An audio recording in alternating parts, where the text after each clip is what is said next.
my soul. I live for you alone. Amen. Que Dieu soit ta force. Alléluia. Est-ce qu'il y a quelqu'un qui a besoin de force ce soir? Alléluia. Que tu reçoives cette force-là à l'instant même, au nom de Jésus. Que tu sortes léger de ce moment, très en paix de ce moment. Au nom de Jésus, je le décrète sur ta vie. Alléluia. Et que Dieu te donne cette force-là qui ne te permettra jamais de lâcher, d'abandonner, et qui te permettra d'aller jusqu'au bout. Alléluia. Et que cette vie qui a commencé à s'assombrir pour toi retrouve toutes ses couleurs au nom de Jésus. Et que la joie de Dieu soit ton partage. Et que tu trouves la force à faire les choses que tu dois faire. Et tu trouves la force au nom de Jésus à passer du temps avec le roi de gloire. Dans le nom de Jésus. Merci Seigneur parce que tu nous donnes ta force ce soir. Au nom de Jésus-Christ de Nazareth. Alléluia. Amen. Le Seigneur me dit de te dire, les ennemis que tu vois aujourd'hui, tu ne les verras plus jamais. Alléluia. Il me dit, le problème que tu vois maintenant, tu ne le verras plus jamais. Projette-toi déjà vers la disparition de cette situation, vers la fin de cette situation, parce que ton Dieu a déjà pris cela en main. Il fera au nom de Jésus. Alléluia. Amen. Nous allons continuer nos temps d'enseignement, nos 3 jours d'enseignement sur du vieil homme à l'homme nouveau. Amen. Du vieil homme à l'homme nouveau. Nous allons continuer. Parce que c'est un temps qui nous permet de nous rapprocher du Seigneur, qui nous permet de nous rapprocher de lui, qui nous permet d'être plus proches de Jésus. Alléluia. Comme je le disais hier, ce sont des messages des temps de la fin. Ce sont des messages qui nous permettront de pouvoir grandir en Christ. Et surtout pour ceux qui ont suivi les enseignements sur le revêtement spirituel, de revêtir Christ. Alléluia. Amen. Donc du vieil homme à l'homme nouveau. Hier, nous avons commencé à parler du vieil homme. On a dit que le vieil homme venait de Adam. Adam qui a péché. Nous naissons tous pécheurs et nous grandissons tous pécheurs jusqu'à ce que nous rencontrions Jésus et que nous soyons transformés dans une autre nature. Alléluia. Nous naissons tous pécheurs. Au travers du péché d'Adam, tout ce qui est produit maintenant n'est plus propre, n'est plus pur. Tout homme qui naît maintenant est pécheur immédiatement. La Bible dit que tous sont péchés, sont privés de la grâce de Dieu. La Bible dit que celui qui dit qu'il n'a point de péché, c'est un menteur. C'est pour dire qu'on a la nature de pécheur dès le départ, dès le commencement. Alléluia. Et cette nature-là s'appelle le vieil homme. Le vieil homme, ce n'est pas un homme qui était ailleurs et puis après qu'on a mis quelque part ou qui a commencé avec nous et qui continue après. C'est plutôt un système en nous. C'est plutôt une sémence en nous qui est rentrée au travers de Adam et qui nous permet de pouvoir produire des fruits qui ne sont pas dignes de Dieu. Amen. Vous n'allez pas prendre une poule pour lui demander de pondre, je ne sais pas quoi, du chocolat. Ça ne va pas être possible. Parce que le système qui est en elle, c'est pour pondre les œufs. Alléluia. Donc c'est un système en nous. On a parlé de l'homme pécheur. On a parlé de l'homme du péché, le corps du péché. L'homme charnel, la chair. Le corps de la chair. L'homme inconverti. L'homme ancien. C'est ce que nous étions nous tous avant de rencontrer Jésus. Alléluia. Nous étions tous revêtus du vieil homme. Et j'avais dit hier que ce n'est pas facile de s'en débarrasser. C'est pour cela que nous sommes là, en train d'enseigner le vieil homme. Ce n'est pas un message d'évangélisation. C'est un message pour les enfants de Dieu. Parce que beaucoup ne sont pas encore débarrassés du vieil homme. Beaucoup ont encore le vieil homme en eux. Et si tu as le vieil homme en toi, ça ne sera pas possible pour toi de plaire à Dieu. Alléluia. Ça ne sera pas possible de plaire à Dieu. On a l'apôtre Paul qui en parle. Il dit, quand je veux faire le bien, c'est le mal qui est attaché à moi. Il dit, ce que je veux faire, je n'arrive pas à faire. En fait, c'est quelqu'un qui est en train de lutter encore avec sa vieille nature. Passer du vieil homme à l'homme nouveau, c'est ce qu'on appelle la conversion. C'est ce qu'on appelle la conversion.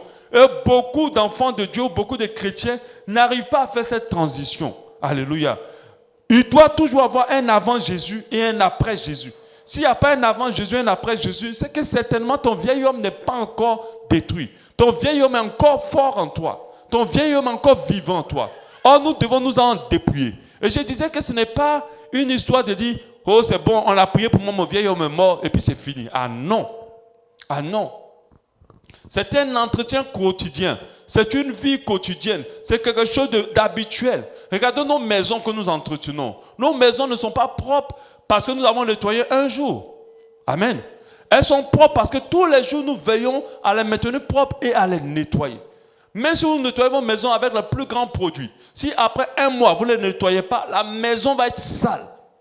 Vous ne pouvez même pas y dormir à l'intérieur. C'est pareil pour commencer à se débarrasser du vieil homme. L'apôtre Paul disait que c'était très difficile pour lui de s'en débarrasser. Alléluia. Mais comme je le disais hier, c'est possible pour nous de nous en débarrasser. C'est possible pour nous de quitter le vieil homme. Ce n'est pas une action ponctuelle, mais c'est une action qui peut se faire. Et tout enfant de Dieu doit comprendre qu'il doit se débarrasser du vieil homme. Le vieil homme va se matérialiser dans plusieurs choses. Et c'est ce qu'on a vu hier en parlant des caractéristiques. C'est que la révision. La première chose, c'est l'amour du péché. Quand tu es encore le vieil homme, tu aimes le péché. Tu aimes encore certains péchés. Celui qui n'a pas le vieil homme ou qui a neutralisé le vieil homme et qui s'est dévêtu du vieil homme, quand il pêche ou quand il fait quelque chose qui ne glorifie pas Dieu, il ne se sent pas bien. Parce que sa nouvelle nature ne lui permet pas d'être à l'aise dans le péché. Mais il y a des gens qui se disent chrétiens, mais ils sont à l'aise dans le péché.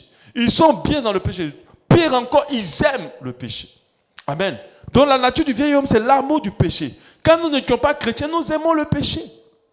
Dans nos temps d'ignorance, nous aimons le péché. Peut-être qu'on n'aime pas certains péchés, mais il y a des péchés qu'on aime. Et pour nous, ce n'est pas un problème du tout. Amen. L'amour du monde. Quand tu es encore le vieil homme, tout ce qui va t'importer le plus, c'est le monde et tout ce qu'il contient. Ceux que le vieil homme sont éblouis par les choses du monde, sont impressionnés par le monde, par ce qu'il contient. Aiment le monde, vivent pour le monde, courent derrière le monde, courent derrière la vanité des vanités. Croient que tout ce qui est dans le monde, c'est ce qui est bon. Alléluia. Tout ce qui est dans le monde, c'est ce qui est bon. Et c'est ce que plusieurs étaient avant de connaître Christ.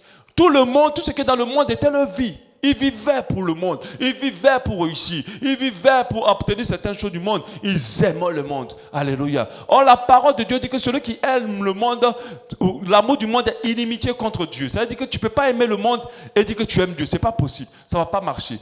Or, le vieil homme va nous pousser à aimer tout ce qui est dans le monde, à aimer la musique du monde, à aimer les choses du monde, à aimer les styles du monde, à aimer les vêtements du monde, à aimer le système du monde. Amen. Et ça, c'est le vieil homme qui nous amène dans ça. Le vieil homme aussi a une mentalité corrompue. La manière de réfléchir de ceux qui ont encore le vieil homme n'est pas pareille avec la manière de réfléchir de ceux qui se sont dépouillés du vieil homme. Normalement, ceux qui sont dépouillés du vieil homme sont considérés par ceux qui ne sont pas encore dépouillés du vieil homme comme s'ils sont fous. La Bible dit que la croix est une folie pour ceux qui meurent. Quand un jeune, je parlais avec un jeune de l'église, il disait qu'à l'école, tous ses amis se moquent de lui parce qu'il n'a pas encore connu de femme, parce qu'il ne sort pas avec les femmes. On se moque de lui, on lui met la pression. Mais c'est leur mentalité. Pour eux, c'est logique. Pour eux, ils ne sont pas en train de dire parce qu'ils pensent qu'ils sont dans l'erreur. Ils sont convaincus de ce qu'ils sont en train de dire. Ils sont convaincus que ce jeune-là est en train de gaspiller sa vie pour rien. C'est illogique pour le monde de se marier avec quelqu'un avec qui on n'a pas couché avant. C'est illogique. Mais c'est une folie pour eux, en fait. Et ça, c'est le vieil homme. Et certains enfants de Dieu ont ce vieil homme et réfléchissent encore comme cela. Encore comme cela. Amen. C'est illogique pour le monde de ne pas rembourser, de ne pas rendre le mal par le mal. C'est-à-dire que quelqu'un t'a fait le mal et puis tu dis tu laisses tomber. C'est illogique pour le monde. Parce que la conscience du monde, c'est que tu fais du mal à quelqu'un qui t'a fait du mal, de te venger. Amen. Donc c'était une mentalité corrompue. C'est pour ça que la Bible dit ne vous conformez pas au siècle présent. Laissez-vous transformer par une nouvelle mentalité que Dieu vous envoie.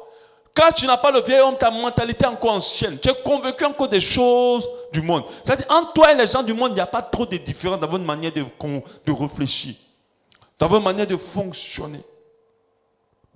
Un cœur charnel caractérise le vieil homme. Ses désirs sont portés vers la chair, vers les convoitises de la chair, vers les désirs de la chair, vers les choses que la chair désire. C'est sa priorité.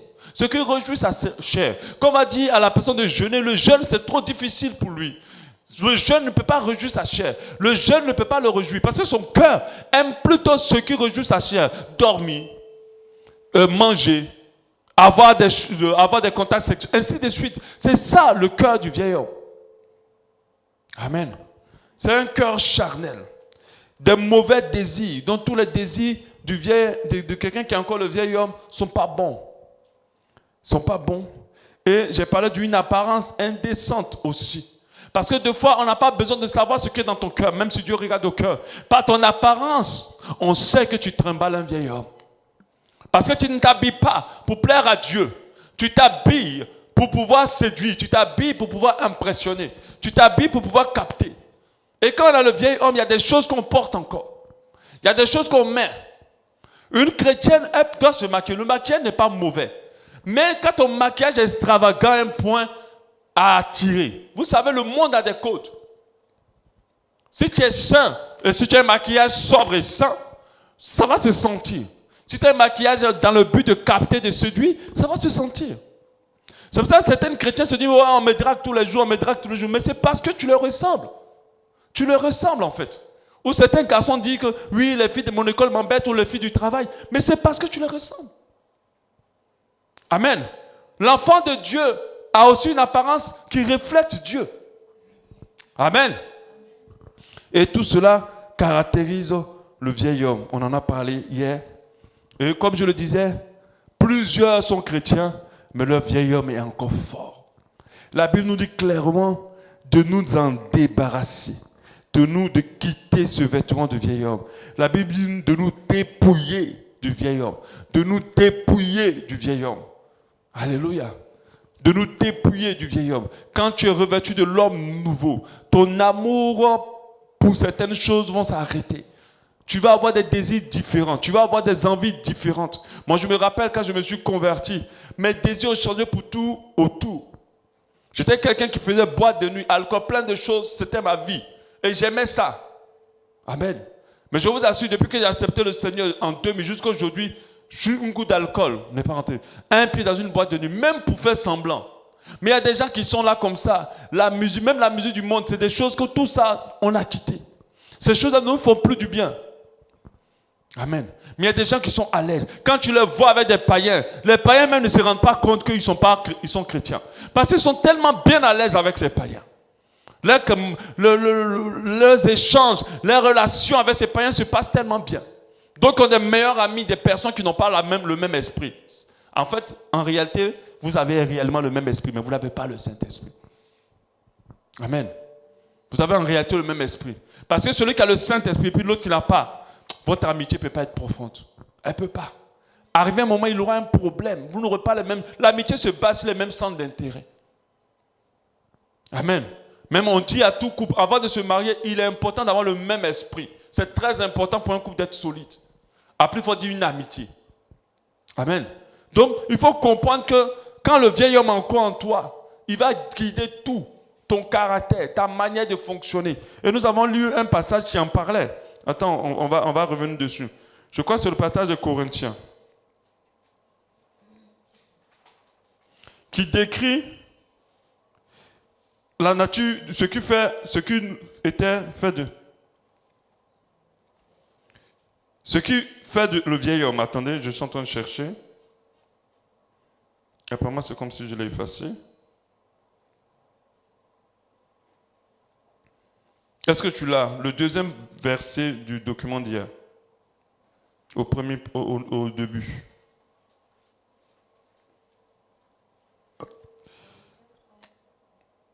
Le deuxième verset. Amen. Il parle des querelleurs, il parle des... Bon, on l'a ici, hein, bon, c'est bon. Colossiens 3,5. Faites donc mourir les membres qui sont sur la terre. L'impudicité, l'impureté, les passions, les mauvais désirs, la cupidité, et qui est une idolâtrie. C'est à cause de ces choses que la colère de Dieu vient sur les... Donc, on va voir encore dans d'autres documents, ils vont citer les querelles, la haine, les envies, les mésententes. Tout ça, ils vont citer. Tout cela, c'est la nature du vieil homme. C'est la nature du vieil homme. Amen. Quand on a le vieil homme, on va être colérique.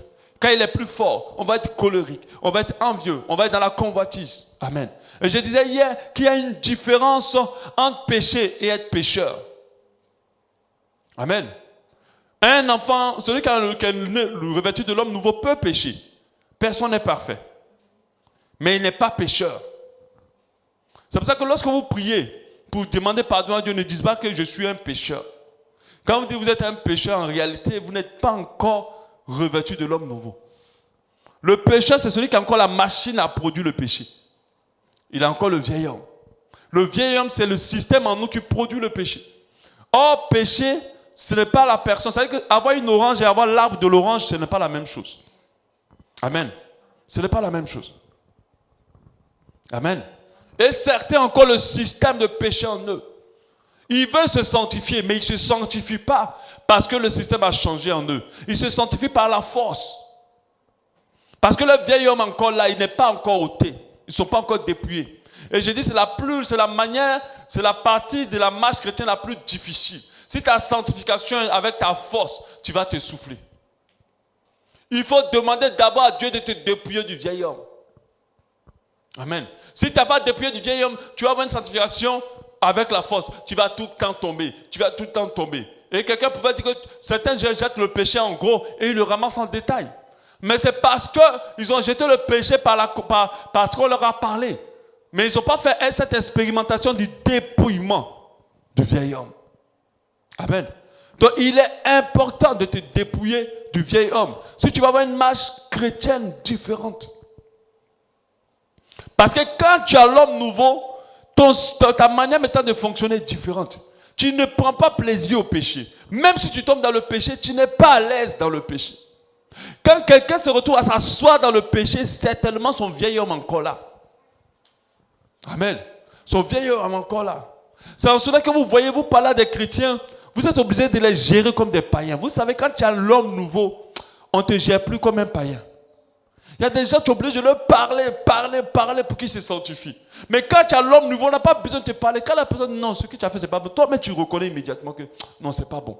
Et tu te ressaisis. Tu donnes l'envie de chercher la sainteté. Tu te bats, tu fais. La marche chrétienne, tu tombes, tu jeûnes, tu pries, tu jeûnes. 4 jours de jeûne, 4 jours de retraite. C'est ça la marche chrétienne. Pour celui qui a l'homme nouveau. Parce qu'il persévère constamment dans la sanctification. Mais celui qui a encore le vieil homme, quand on dit gêner, c'est trop lourd. Quand on dit prier, c'est trop compliqué. Il fait seulement quand il a eu un pic de message, là il est réveillé. Et puis après, un peu de temps seulement, il redescend. Tant que le système n'est pas détruit en toi, rien ne peut changer. Il faut que ton cœur change. Il faut que ta mentalité change. Pour que le vieil homme meure. Amen. Donc, ce passage-là, Colossiens 3, 5 nous dit, faites donc mourir les membres qui sont sur la terre, l'impudicité, l'impureté, les passions, les mauvais désirs, la cupidité, qui est une idolâtrie. C'est à cause de ces choses que la colère de Dieu vient sur les fils de la rébellion, les fils de la rébellion, parmi lesquels vous marchiez autrefois, lorsque vous viviez dans le péché. Donc, vous étiez on était avant parmi les fils de la rébellion. Au verset 9, ne mentez pas les uns aux autres. Ça, c'est le vieil homme. Vous étant dépouillés du vieil homme et de ses œuvres. Le vieil homme a des œuvres, il produit des œuvres. Et rappelez-vous que lorsqu'on parle du vieil homme et de l'homme nouveau, j'ai dit hier que c'est des vêtements. C'est des vêtements spirituels. Si tu portes encore l'habit du vieil homme, c'est clair que tu vas continuer à demeurer dans la nature du vieil homme. Et le vieil homme a ses œuvres. Ayant revêtu l'homme nouveau qui se renouvelle dans la connaissance selon l'image de celui qui l'a créé. Il n'y a ici ni grec, ni circoncis, ni incirconcis, ni baba, ni scythe, ni esclave, ni libre, mais Christ est tout et en tout. Alléluia. Amen. Donc, nous devons comprendre qu'il y a un côté spirituel dans le volet de l'homme nouveau. On l'a vu, le vieil homme, on l'a compris. C'est notre ancienne nature qui est attachée au péché. C'est notre ancienne nature qui aime le péché. C'est notre ancienne nature qui est à l'aise dans le péché. Et beaucoup d'enfants de Dieu n'ont pas détruit cela, n'ont pas enlevé le vieil homme. Nous allons parler aujourd'hui de l'homme nouveau. Passer du vieil homme à l'homme nouveau, c'est une action spirituelle, ça il faut le dire. Et c'est une action spirituelle qui est produite par Dieu, dans nos vies. C'est une action spirituelle qui est produite par Dieu. C'est une nouvelle créature que nous devenons, l'homme nouveau, par la puissance de Dieu. Amen. Par la puissance de Dieu. Moi, quand j'ai expérimenté Jésus au départ, et quand je m'enfermais dans la chambre pour lire la Bible, quand j'avais commencé à avoir un cœur nouveau, je me dis, mais c'est quoi ça? Qu'est-ce que c'est? Je n'arrivais pas à comprendre ce que c'était. Et je me suis dit, peut-être c'est mon expérience. Et j'ai vu, par mes parcours de ministère, des gens expérimenter exactement la même chose. Pas parce qu'ils voulaient expérimenter cela, mais parce que Dieu les avait touchés. Amen. Quand Dieu te touche, un homme nouveau s'installe en toi. Il fait de toi une nouvelle créature. J'ai vu des gens littéralement changer devant mes yeux. Littéralement. Tu les as vus, tu vois le visage, tu vois le comportement, tu vois la manière d'habiller, de s'habiller. Tu sens quelqu'un de vraiment pas pur. Et puis après, quand quelque chose se passe, tu sens quelqu'un de trop différent. Et pour ceux qui sont sur le groupe, vous avez vu finalement la vidéo dont je parlais. Amen. La vidéo, vous avez vu, qui a regardé la vidéo? Vous avez vu le changement radical? Vous avez vu? Un homosexuel qui devient pasteur. Mais vous avez vu ce qu'il était. Ce n'était pas les petits homosexuels, c'était vraiment l'enfer qu'il faisait. Amen. Et il est devenu carrément, quand j'ai vu, j'ai dit, Seigneur, c'est toi seul qui peux faire ça. Personne ne peut changer une personne. J'aurais quand même dû mettre... Tu l'as? Tu as ton WhatsApp ouvert? Tu as ton WhatsApp ouvert? Lance-nous ça, la vidéo. J'aimerais qu'on la regarde. Parce que je pense que ça illustre tellement bien notre sujet. Amen. Donc vous voyez un jeune homme, quand c'est prêt tu lances, hein, un jeune homme comme ça qui était dans l'homosexualité, qui gagnait de l'argent, c'était sa vie. Et j'en ai vu plusieurs. Il y a un autre pour lui-même, c'était encore grave. Il avait mis même jusqu'à les faux seins. Et Jésus l'avait touché. Il a dû enlever tout. Quand tu le voyais même là, vraiment, même une femme n'était pas plus femme que lui. Mais Jésus l'a changé. Il y a d'autres qui étaient des assassins, des sorciers. Mais Jésus les a changés. Amen. C'est bon? Tu l'as? Tu es en train de l'envoyer? On va le regarder ensemble. Je pense que ça va illustrer, ça illustre vraiment bien. Le Seigneur m'a fait tomber cette vidéo-là, je crois, cette semaine. Je me suis dit, ça illustre.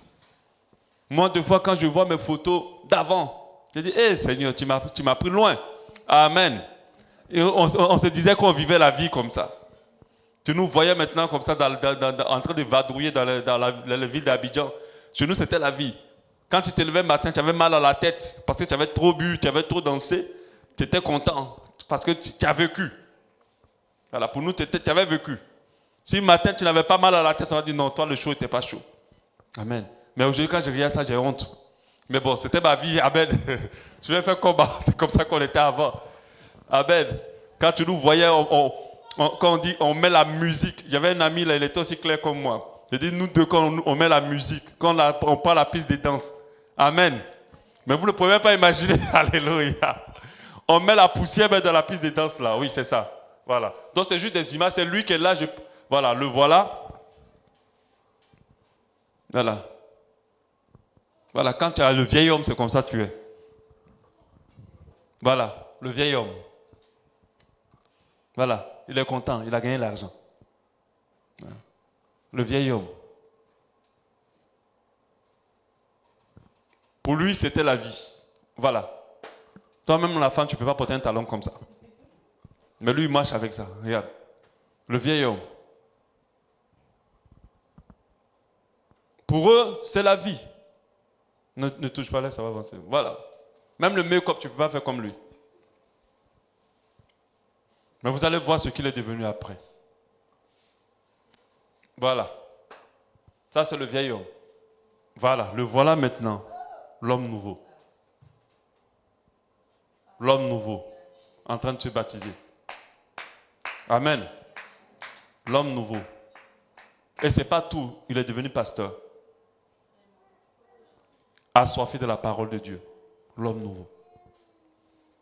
L'homme nouveau. Voilà. Ça c'est l'homme. Le voilà. Pasteur. Là il est en train de prêcher dans la rue. L'homme nouveau. Le voilà en train de prêcher aux foules. En train de prêcher toujours. Voilà, il travaille. Il a compris que ce n'est pas la peine de faire des bêtises pour avoir de l'argent. Il voyage. Sa nouvelle passion, c'est Jésus. Voilà. Il prêche. Voilà. C'est lui. Amen. Mais vous regardez, si vous le croisez, vous ne pouvez même pas imaginer qu'il a été ça. Amen. Mais c'est le vieil homme qui le rendait comme ça. Il y a des gens qui n'ont pas encore abandonné leur vieil homme. Le vieil homme est encore fort dans leur vie. Quel est le changement? Parce que lui, quand il regarde, il sent qu'il y a quelque chose qui s'est produit. Je vous assure, si je vous montre une de mes photos avant, tu vas sentir qu'il y a quelque chose qui s'est produit. Amen.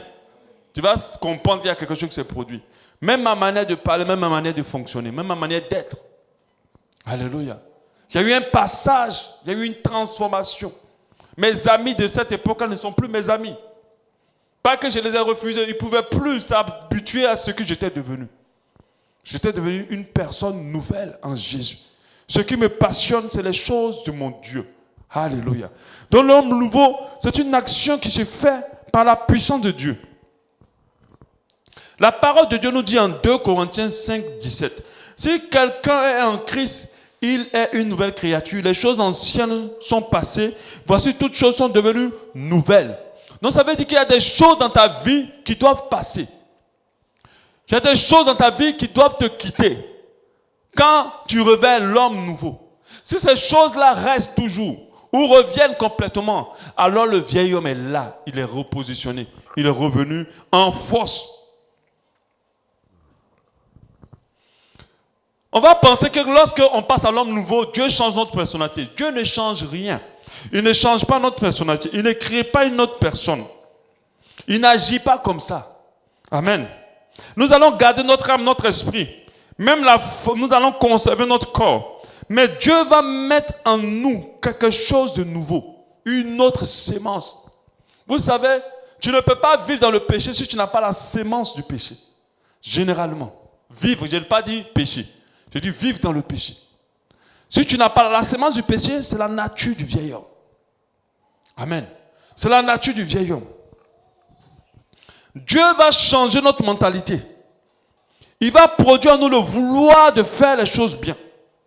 Nous donner d'autres désirs, d'autres affections, d'autres intentions. C'est ce qu'on appelle repentance, métanoïa. Si pour passer du vieil homme à l'homme nouveau, il faut passer par la repentance. La première chose qui s'est produite dans mon cœur lorsque j'ai reçu Jésus, c'était un dégoût profond pour ma vie passée. J'étais là comme ça, puis je dis, mais comment tu peux vivre comme ça? Oh, on ne m'a même pas enseigné que c'était mauvais. On m'avait dit à plusieurs reprises que sors de là. Ce que tu fais, ce n'était pas beau. Je vous avais expliqué. Celui qui m'évangélisait, je l'avais tellement fatigué. Et je vous ai dit que la dernière boîte de nuit que j'ai faite s'appelait l'Apocalypse. Donc imaginez. Imaginez. Et l'Apocalypse est en zone 4. Zone 4, c'est les boîtes de nuit aïe, où les blancs même vont. Donc imagine.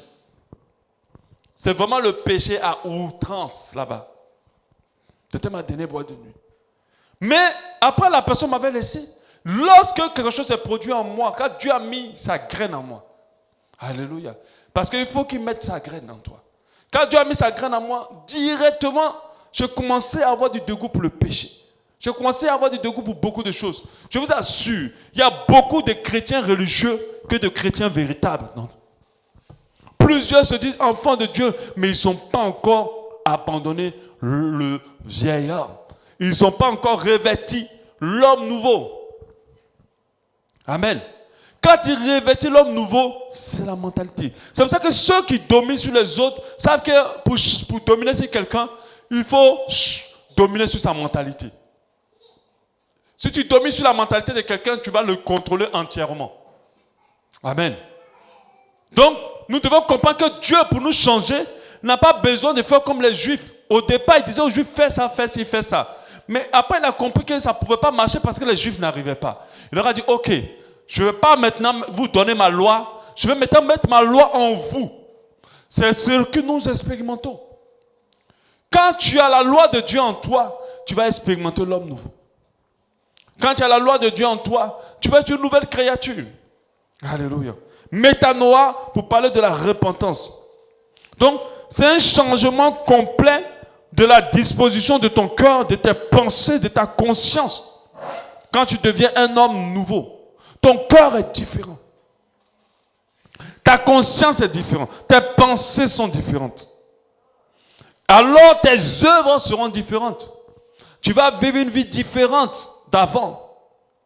Ceux qui vivent dans le péché ne vivent pas dans le péché parce qu'ils veulent. C'est parce qu'ils sont convaincus que c'est correct ce qu'ils font. Amen. Donc ce qui va intéresser Dieu dans le changement de l'homme, du vieil homme à l'homme nouveau, c'est l'homme intérieur que nous sommes. C'est ce qui va changer. Si ton intérieur est modifié, tu es modifié. Si ton intérieur est changé, tu es modifié. Si ton cœur est changé, tu es modifié. Donc Dieu va te donner des désirs nouvelles, des intentions nouvelles, des pensées nouvelles, des affections nouvelles, entièrement différentes de la vie que tu avais. Mais tout ce qu'il va te donner va te permettre de tendre vers quelque chose. Être une nouvelle créature. Alléluia. Tu vas être une nouvelle créature au travers de la puissance de Jésus-Christ de Nazareth. Au travers de Jésus-Christ de Nazareth. Alléluia. Éphésiens 2:10 nous dit, quand nous sommes son ouvrage, ayant été créés en Jésus-Christ, pour des bonnes œuvres que Dieu a préparées d'avance afin que nous les pratiquions. Alléluia. Donc Dieu va planter une vie spirituelle en nous, une sémence en nous. Cette sémence qui va germer et qui va nous permettre d'être une nouvelle créature. Alléluia. Donc il y aura un changement de comportement, un changement de manière de parler, un changement de tenue. La majorité des personnes qui expérimentent l'homme nouveau, leur famille s'en rend compte. Sans parler, leur mari ou leur femme s'en rend compte. Leur entourage, leurs collègues, leurs condisciples se rendent compte que tu as changé maintenant. D'habitude, tu étais comme ça. Maintenant, tu ne l'es plus. Amen. Si on ne te dit pas ça, c'est que tu as un problème. C'est tellement que tu as encore le vieil homme en toi. Une autre nature, celle de Christ. L'homme que nous devons revêtir, l'homme nouveau en réalité, c'est Jésus-Christ de Nazareth. C'est lui que nous devons revêtir. Et comme je le disais la semaine hier, ce n'est pas facile. C'était dur. L'apôtre Paul a eu du mal à pouvoir faire cette transition. Mais nous devons comprendre que ce qui est important, c'est que le système intérieurement nous soit changé. Et nous devons des nouvelles personnes. Jésus le dit à Nicodème. Quand il vient vers Jésus pour dire comment faire pour être sauvé. Et je n'ai pas dit hier. Mais si tu ne revêts pas l'homme nouveau, tu ne peux pas être sauvé. Si tu ne revêts pas l'homme nouveau, tu ne peux pas appartenir à Dieu. Jésus a dû dire à Nicodème, ce vieillard-là, en vérité, je te le dis, si un homme ne naît de nouveau, il ne peut voir le royaume de Dieu. Si un homme ne naît de nouveau, il ne peut voir le royaume de Dieu. Je vous assure qu'on va évangéliser. Et qu'on dit aux gens, c'est quoi la nouvelle naissance? Même vous qui êtes assis là, si on vous pose la question de savoir, c'est quoi la nouvelle naissance? Il y a beaucoup qui vont balbutier. Parce qu'ils ne savent pas. En fait, tu ne sais pas parce que certainement tu ne l'as pas expérimenté. Parce que quand tu l'expérimentes, tu comprends. Tu sens que c'est un changement de cœur. Alléluia. Mais il y a des mensonges autour de la nouvelle naissance. Je vais en parler rapidement. Le premier des mensonges qu'on trouve beaucoup, c'est que la nouvelle naissance n'est pas indispensable. Les gens se disent, pourvu que je vienne à l'église. Déjà, la majorité des gens viennent à l'église pour être bénis. La majorité des gens viennent à l'église pour être guéris. La majorité des gens viennent à l'église pour pouvoir réussir. Regardez les chansons. Aujourd'hui, Jésus est associé au succès. Jésus n'est plus associé au salut. Or, Jésus est venu pour que nous soyons sauvés. Mais quand on dit Jésus, on doit montrer les Mercedes, on doit montrer les grands salons, on doit montrer les grandes robes, les grandes tenues. On doit montrer les montres chères quand on dit Jésus. Aujourd'hui, tout le monde comprend que quand on dit Jésus, c'est pour être riche. Alléluia. Alors, d'autres se disent, pourvu que je serve à l'église, pourvu que je vienne aux réunions, c'est suffisant. La nouvelle naissance n'est pas indispensable. Non. Si tu n'es pas né de la famille de Dieu, tu n'appartiens pas à la famille de Dieu. La nouvelle naissance te permet d'appartenir à la famille de Dieu. Alléluia. Alors si tu appartiens à la famille de Dieu, lorsque Dieu voudra prendre ses enfants, il te prendra. Donc Dieu se dit, ce n'est pas obligatoire. Alors pendant que Jésus dit à Nicodème en Jean 3,7, ne t'étonne pas que je t'ai dit, il faut que vous naissiez de nouveau. C'est obligatoire. Si tu n'es pas né de nouveau, tu ne seras jamais un homme nouveau. Tu ne pourras pas revêtir l'homme nouveau. Ce n'est pas possible. Tu dois être né de nouveau et te rassurer d'être né de nouveau. Je vais vous dire comment savoir si on est né de nouveau. Mensonge 2. Je sers dans l'église, je suis forcément né de nouveau. C'est faux. D'autres combinent le fait qu'ils servent, ils jouent, ils servent, ils soutiennent, ils écoutent les conseils des gens, les conseils, pour eux, ils sont nés de nouveau. Mais c'est faux. C'est pas parce que tu sais Dieu que tu es né de nouveau. Il y a beaucoup de quels Dieu va les utiliser. Parce qu'il y a un enseignement que j'avais entendu. Dieu utilise certaines personnes et il se sert de d'autres. S'il se sert de toi, c'est bon parce que tu es son serviteur. Mais si tu utilises, c'est qu'il va t'utiliser pour faire des choses et puis après, il ne te prend pas. Amen. Et Dieu le fait. Il utilise même les païens pour le ministère. Il y a des gens qui se convertissent par des païens. Amen. Il y a une personne qui est partie une fois chez un ganga et puis le ganga lui a dit, pardon mon frère, il faut partir ailleurs. Cherche Dieu, cherche Jésus. Ne viens pas ici. Parce que si tu viens ici, tu vas gâter mes affaires. C'est le ganga qui le convertit. Dieu se sert de lui. Dieu l'utilise plutôt. Amen.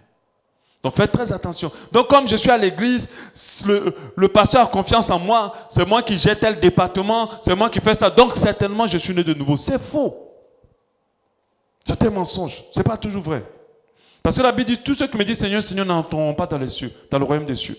Donc certains n'entreront pas. Un autre mensonge, je suis né dans une famille chrétienne, je suis certainement né de nouveau. Faux. Même si ton papa est pasteur, il y a des enfants des pasteurs qui iront en enfer. Même si ta famille est chrétienne jusqu'à fatiguée, croyante. Alléluia. Amen. L'expérimentation de la nouvelle naissance n'est pas collective, ne se partage pas. C'est individuel. Ce n'est pas parce que moi je suis né de nouveau que toi tu es mon fils, tu vas naître de nouveau dès que tu meurs. Même si je suis né de nouveau et que je mets un enfant au monde, l'enfant naît d'abord pécheur. Il naît pécheur, de la nature pécheur, jusqu'à ce qu'il naisse de nouveau. Parce que de nouveau, ça dit deuxième fois. La première fois physiquement, tu nais pécheur. Si tu n'as pas expérimenté la deuxième fois, alors tu n'appartiens pas à Dieu. Même si moi je suis déjà né de nouveau, mes enfants ne sont pas nés de nouveau quand je les mets au monde. Amen. Ils naissent avec le vieil homme. Ils naissent avec le vieil homme jusqu'à ce qu'ils expérimentent Christ. Un enfant de 8 ans, de 5 ans peut expérimenter Christ. Il peut. C'est pour cela qu'il faut parler à vos enfants de Jésus. Moi, j'ai fait la prière du salut avec mes filles. Seigneur, je te donne ma vie, je décide de marcher avec toi. Elles ne comprenaient pas, mais je me suis dit, bon, c'est une parole qui va rester sur elles. Amen. Donc, peu importe la famille dans laquelle tu nais, ce n'est pas un héritage. C'est une expérience personnelle, individuelle. La Bible dit, si tu confesses de ta bouche le Seigneur Jésus, et si tu crois dans ton cœur que Dieu l'a reçu des morts, tu seras sauvé. Si tu confesses, si ton père confesse que toi tu ne le confesses pas, tu ne peux pas être sauvé. Si ta mère confesse que toi tu ne confesses pas, tu ne peux pas être sauvé. Il y a des gens, parce qu'ils sont nés dans une famille chrétienne, ils pensent qu'ils appartiennent à la maison de Dieu. Amen. Ce n'est pas vrai. Mensonge 4. Pour naître de nouveau, il faut connaître la Bible par cœur. Grand mensonge. C'est pour ça que beaucoup maîtrisent la Bible. Ils connaissent la Bible par cœur. Je vous dis, le diable maîtrise la Bible plus que toi. Mais il n'est pas né de nouveau. Il n'appartient pas à la famille de Dieu. Donc d'autres s'hasardent à maîtriser la parole de Dieu. C'est une action spirituelle. Ce n'est pas le fait de mémoriser la Bible par cœur. Mensonge 5. La nouvelle naissance est justifiée par le parler en langue. C'est faux. Ce n'est pas parce que tu parles en langue que tu es né de nouveau. Il y a des gens qui parlent en langue, mais c'est un faux parler en langue. Parce qu'ils ont écouté, ils se sont habitués à faire. Amen. Je vous assure, beaucoup de parlants en langue n'ont pas été produits par le Saint-Esprit. Ils ont juste écouté, ils ont pas s'habituer, ils sont habitués et ils sont habitués. C'est tout. Et même si tu parles le vrai parlant en langue, ce n'est pas sûr. Amen. Amen. Faites très attention, parce que le diable donne le parlant en langue aussi. Et la Bible dit, recherchez la charité, aspirez au don le meilleur, mais surtout au don de prophétie. Donc la Bible te dit, même le parler en langue n'est pas au-dessus du pont de prophétie. 6. Pratiquer une bonne religion nous donne accès à la nouvelle naissance. C'est faux. C'est pour ça que moi, je n'aime pas les débats de « vous êtes une mauvaise religion, je suis une bonne religion ». Je ne vais pas parler aux gens d'une bonne religion. Amen. Aucune religion ne te sauvera. Seul Jésus sauve. Tu vas rentrer dans la nouvelle naissance, pas parce que tu es dans une bonne religion. Quand Jésus viendra de partout, dans toutes les religions possibles, il y aura des gens qui seront enlevés. Toutes les religions qui croient en Jésus. Alléluia. Il y aura des gens qui seront enlevés. Et il y a les religions qui se disent super avec la vérité, ils vont rester en stock. Je vous dis, le pourcentage des gens qui vont être sauvés est tellement fin, vous ne pouvez pas imaginer. Est tellement petit. C'est pour ça que la Bible dit que ce sont les violents qui vont rentrer au ciel. Amen. Donc, ce n'est pas la bonne religion qui te permet de naître de Dieu. C'est pour ça que quand quelqu'un dit nous les enfants de Dieu, il faut te rassurer que tu es né de nouveau. Parce que si tu n'es pas né de nouveau, tu n'appartiens pas à la famille de Dieu. Tu n'as pas revêtu l'homme nouveau. Mensonge 7, vivre une vie pieuse, c'est forcément être né de nouveau. C'est faux. Il y a des gens qui vivent, qui ne forniquent plus, qui ne pêchent plus, qui se battent à faire plein de choses, mais ils le font d'eux-mêmes. Le vieil homme encore là, et ça va se ressentir, soit il va avoir une vie double, cachée, parce que ce qu'il faut, c'est en apparence. Une piété d'apparence. Mais en caché, dans leur cœur, dans leur profonde pensée, tout est sale, tout est mauvais, tout ne glorifie pas Dieu. Amen. L'homme nouveau n'aime pas le péché. Je vous le dis directement. L'homme nouveau se sent mal à l'aise avec un environnement de péché. Amen. La nouvelle naissance, lorsqu'on l'expérimente, on ne peut pas la perdre, c'est faux. Si tu expérimentes ta nouvelle naissance, tu dois comprendre que c'est un vêtement. Un vêtement, tu peux le porter et tu peux le retirer. Donc c'est aussi un mensonge. Le baptême d'eau fait qu'on est né de nouveau, c'est faux. Archi faux. Il y a des gamins qui deviennent des grands pécheurs après le baptême d'eau. Amen. Parce que ils se disent que si je me baptise, je serai né de nouveau, c'est faux. C'est juste un symbole. Est-ce que c'est pas parce qu'un couple s'est marié qu'il s'aime maintenant? Non. Ils s'aimaient déjà. Amen. Ils s'aimaient déjà. Le mariage, c'est pour juste un témoignage d'un amour. Le baptême, c'est un témoignage de ton appartenance à Dieu. Mais si tu n'appartiens pas à Dieu, si tu le fais, alors ça ne sert à rien. Amen. C'est pour ça que dans cette assemblée, avant de baptiser, on se rassure que tu aimes Jésus et que tu l'as expérimenté. Alléluia. Donc Dieu se dit, comme on m'a trempé dans l'eau, on m'a sorti, c'est que je suis né de nouveau. C'est faux. C'est que je suis un homme nouveau. C'est faux. Parce que c'est une action spirituelle et non pas physique. Amen.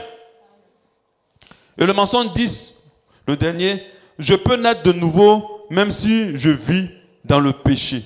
C'est pas vrai. C'est pas vrai. C'est pas vrai. C'est pour cela que nous devons comprendre que de quitter le vieil homme pour venir à l'homme nouveau, il faut qu'il y ait au milieu forcément repentance. Il faut qu'il y ait au moins repentance. La repentance, c'est quoi? La repentance, c'est le désir profond d'abandonner un péché. C'est ça. La repentance, ce n'est pas seulement le fait d'y arriver. C'est le désir de vouloir l'abandonner. De renoncer au péché dans son cœur. Même si tu retombes dedans, mais tu ne veux plus. C'est ça la repentance. Mais il y a des gens qui n'ont pas décidé de renoncer. Ça, c'est différent. Ils se battent pour laisser, mais au fait, ils ne veulent pas laisser. Ils le font par apparence, mais ils aiment ce péché. Amen. Donc, il n'y a pas d'homme nouveau sans repentance. Je vous assure, arrêtez d'aller dans les églises pour chercher des situations à ce qu'elles changent vos situations. Je vous assure, les gens qui vont rentrer dans le ciel sont en petite quantité. Ceux qui aiment Dieu et cherchent vraiment Dieu sont en petite quantité. Je vous assure, quand je vais en France, quand je vais ailleurs, quand je croise quelqu'un qui a expérimenté l'homme nouveau, on se comprend tout de suite. On a le même discours. On a le discours de l'humilité, de la simplicité, de l'amour du prochain, du pardon, de la sainteté. Immédiatement. Immédiatement. On déteste les mêmes choses et on aime les mêmes choses. Ça veut dire pas par rapport à tout l'environnement de nos vies, mais par rapport à la parole de Dieu. On aime la parole de Dieu. Amen. Pour certaines personnes, dès qu'on dit parole de Dieu, c'est un calvaire. Ils n'ont pas envie de se mêler même à ça. Ils sont plus à l'aise avec le monde. Ils se retrouvent plus dans le monde qu'en Jésus. Il y a d'autres qui sont des intrus dans l'église. Parce qu'ils viennent là tous les jours, mais ce n'est pas l'endroit où ils se sentent bien. Amen.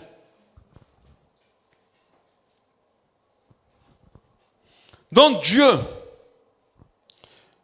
met en nous une sémence qui nous permet d'expérimenter un être nouveau.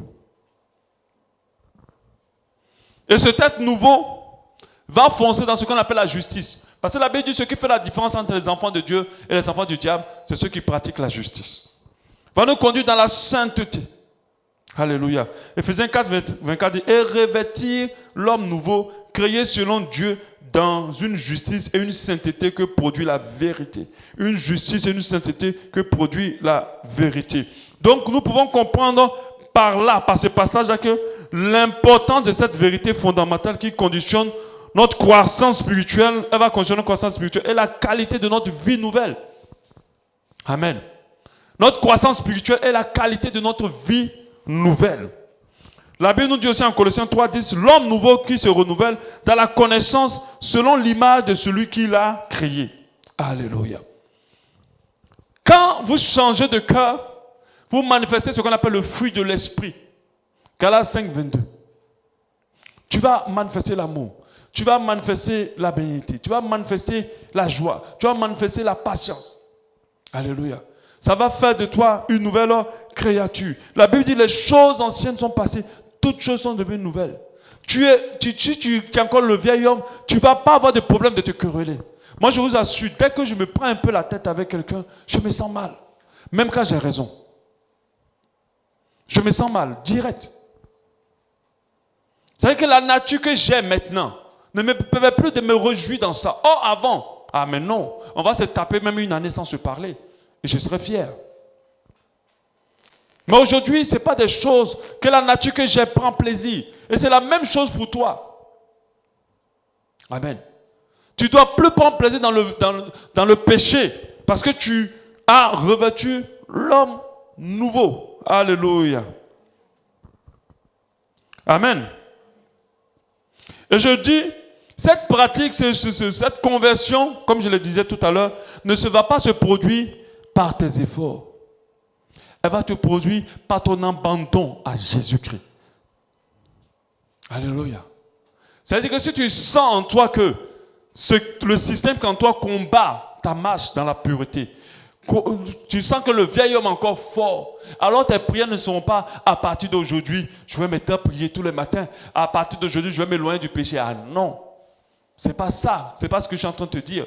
Tu dois dire, Seigneur, viens à mon secours, aide-moi à revêtir l'homme nouveau et à me dépouiller du vieil homme. Ça doit être ta prière. Et Dieu ne peut pas ne pas répondre à ce type d'invitation. C'est ce qu'il veut lui-même. Amen.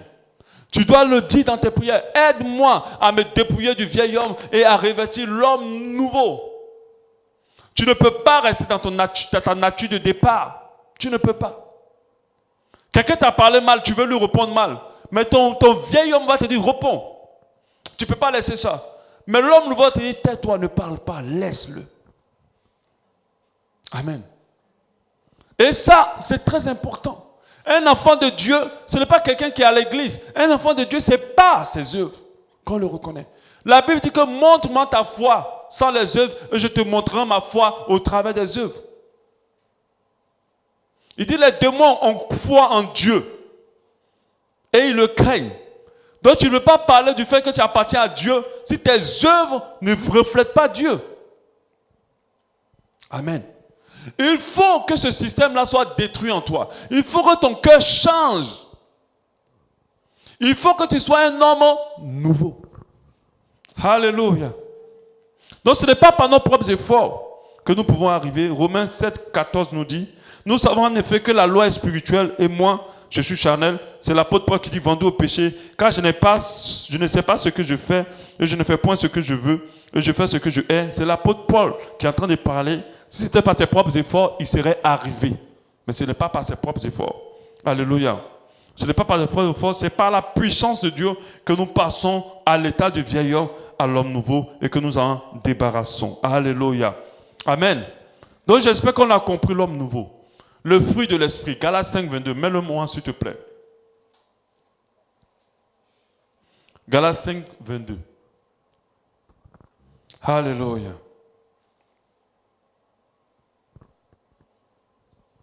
Mais le fruit de l'esprit, c'est l'amour, la joie, la paix, la patience, la bonté, la bénignité, la fidélité, la douceur, la tempérance. Ensuite,